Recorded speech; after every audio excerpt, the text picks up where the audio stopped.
part 2 of the bottle deposit picks up right where we left off in part 1, right outside of the garage at Tony the mechanic's place, as Tony has just driven off with Jerry's car, as he's obsessing over other things that he claims Jerry did not take care of the car when Jerry just brought it to have the engine checked, since that got ruined in part 1 by Kramer and Newman for storing their stuff under the front hood of his car.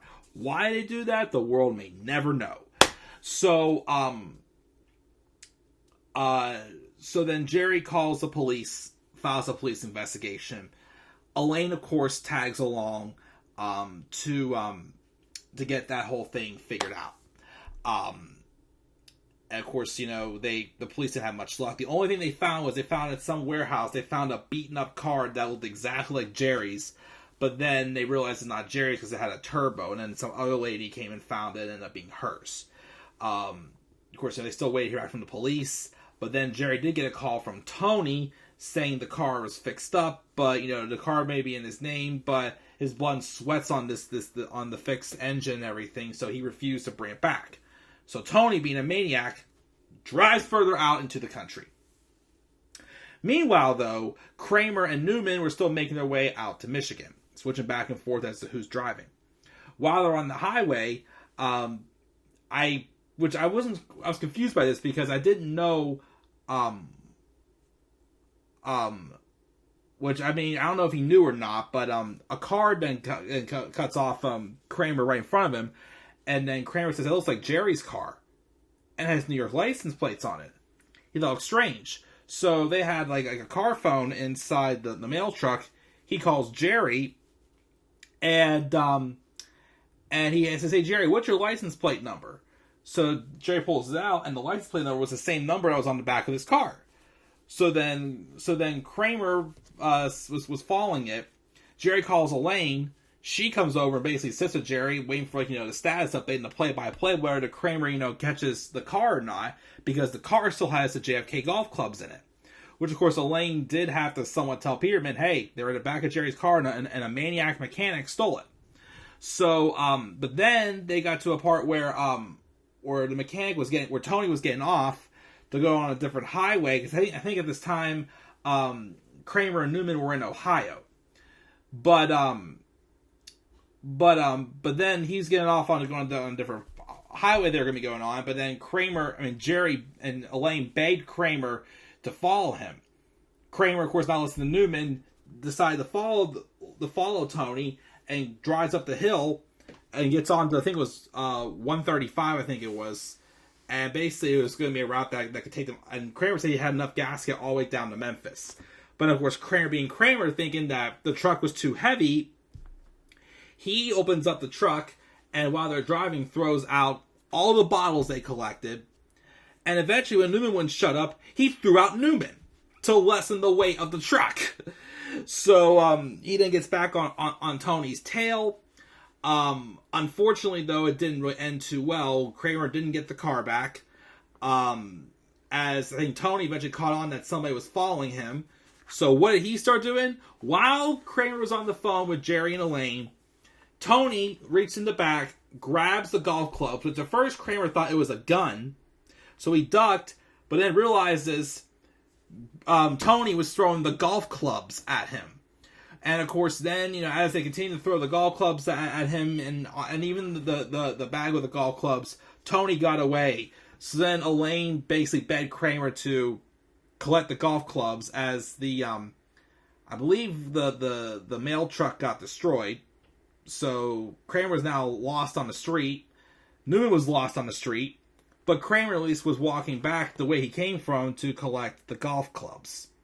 They were all beaten up and busted up by now. Meanwhile, though, back in New York, George, who still is not sure what he's doing with this project that Mr. Wilhelm assigned him for, that he's too afraid to confess that he has no clue what Wilhelm wanted him to do. But as George finally gains the courage, trying to go tell Wilhelm the truth, Wilhelm tells him, great job, Steinbrenner's going to love it. And then George was confused. He was like, what do you mean? He goes, and he thinks, I guess someone else must have done it, not taking credit for it, so it's done. It's out of his hands. He's not going to worry. But then, we see this scene with Mr. Wilhelm back at his home, and he starts saying stuff to his wife about, the gardening that she did. And she's like, oh no, I didn't do that. You did that last week. And a couple other things that seemed that Wilhelm's memory was slipping a bit. And then she said, did you take your medication? Which then we're like, uh-oh. He must be on some type of like a short-term memory thing or something. And he didn't take his medication. But something got turned into Steinbrenner that George was getting credited for.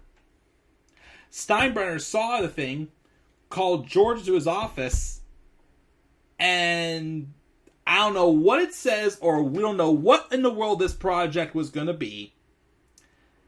But basically, Steinbrenner took it as George needed to be put into a mental facility. And he checks George to a mental facility from the Yankees, which George was like, I don't have a problem, I don't need to go with. He gets dragged away, kicking and screaming. And while he's in there, he sees, remember early back in the Gum episode, there was that Dina and her father had like a mental breakdown, and Dina kept thinking that George was having a mental breakdown also because George was obsessing over Lloyd Braun.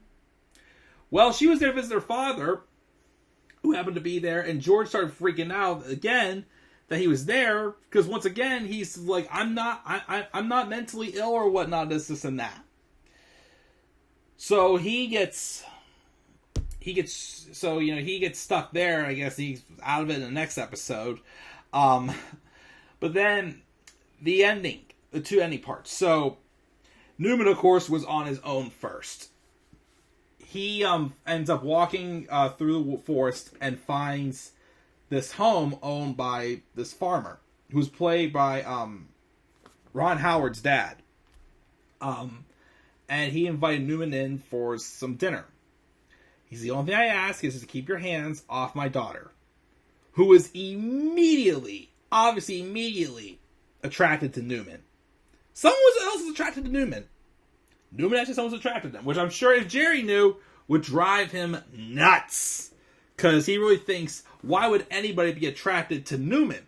And worse off, Jerry dated that one girl who got dumped by Newman, because she's the most beautiful, at the time, one of the most beautiful women Jerry's ever laid his eyes on, yet he couldn't understand why she got dumped by Newman.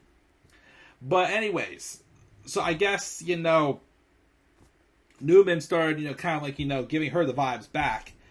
And the father didn't like that. So he chases Newman, when he was running out. At the same time, Kramer happened to be walking up to the house too, with the golf clubs, and the father had a gun he was shooting off at Newman, so they ran for their lives. And then the daughter, who had not spoken this whole episode, finally says, no, Daddy, don't hurt him, I loved him. And she looks over at where Newman ran off to, and she starts going, goodbye, Norman, goodbye, which of course was originally an outtake, which they showed the full outtake later. But they thought that it was so funny that she mispronounced Newman's name with Norman that they actually decided to keep it in the final edit, which I thought was, great.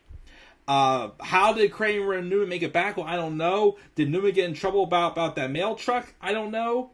But yeah, that just sucked. They went out all the way to Michigan for nothing but broken JFK golf clubs, and I guess Jerry didn't get his car back. I don't know. Unless I missed something when I watched the last two episodes. But then, of course, the golf clubs. In the final scene, which has one of Peterman's favorite lines, but Elaine had the golf clubs, and Peter was excited to see the golf clubs.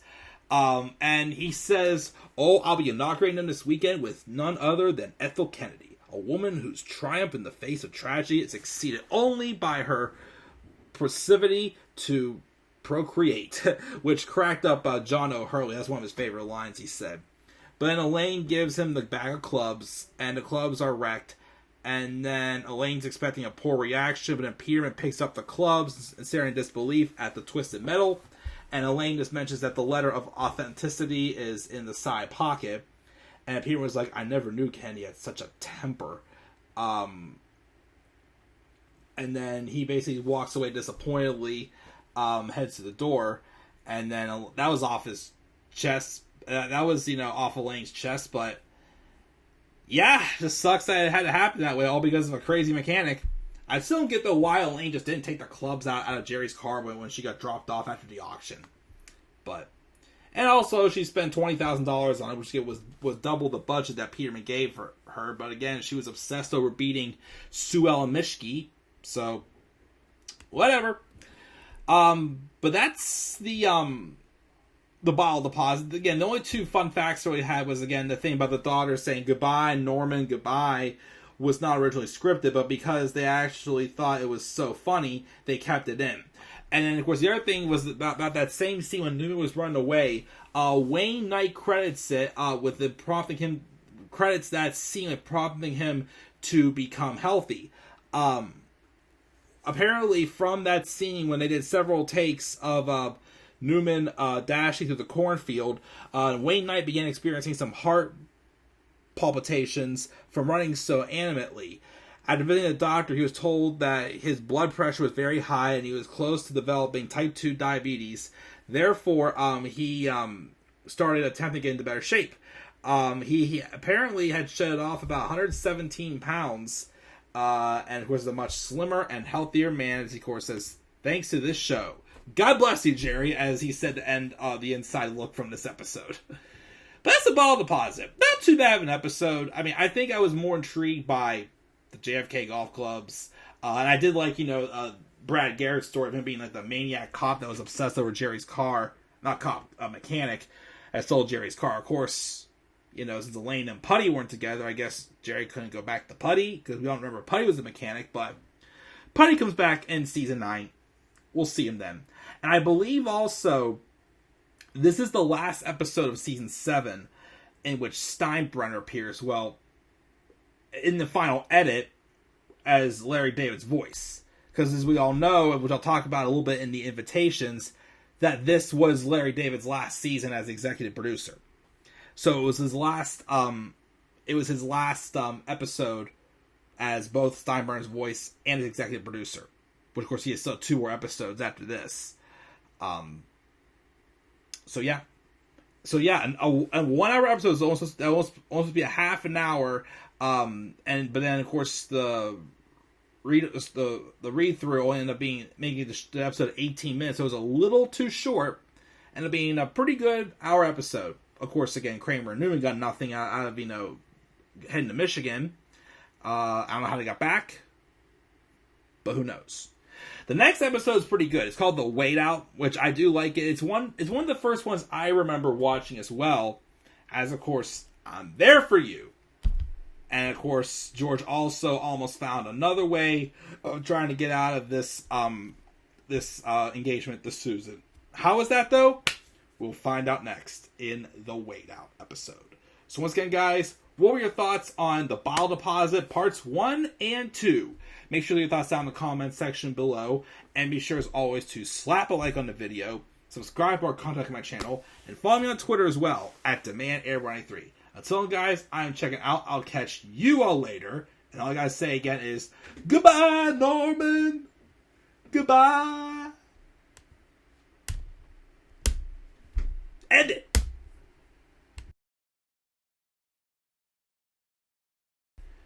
You know what? No. Okay, let's try this again. Because my finger wasn't really on the ending part right. Let's try this again. Goodbye, Norman! Goodbye!